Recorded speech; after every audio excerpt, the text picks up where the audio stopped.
Now, separation by a solid agent is also not that common. Actually, if you ask this to a new student, he will probably not have any kind of idea of any application. But actually, we have several applications. And as you can imagine, it's also growing importance. I like to call this the not so common or the not so trendy separation processes because they have been present in the industry so far, but they are not exploited that much until now, which further type of processes are being analyzed in order to obtain new type of processes, new type of technologies, and new type of products.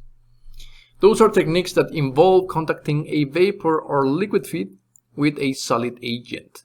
Definitely solid is going to be present. Most commonly, the agent consists of particles that are porous meaning that they have little holes, to achieve a high surface area, and differences in species adsorbability are exploited. So hopefully you get the idea that we have been exploring solubility, we have been exploring volatilities, we have been exploring absorption, we have been exploring permeabilities, and now we are exploring adsorbabilities. Process using solid mass separating agents, so that's important, MSA. Activated carbon, I'm pretty sure you have heard about this. Aluminum oxide, silica gel, and calcium aluminosilicate zeolites.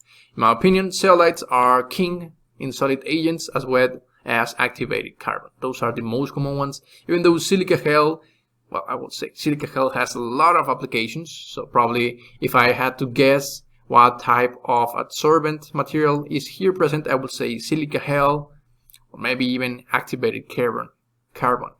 Well, here what's happening, you have your adsorbent, you have one gas, and the gas is being, let's say, cleaned here, so it goes out, and then the adsorbent is recovered.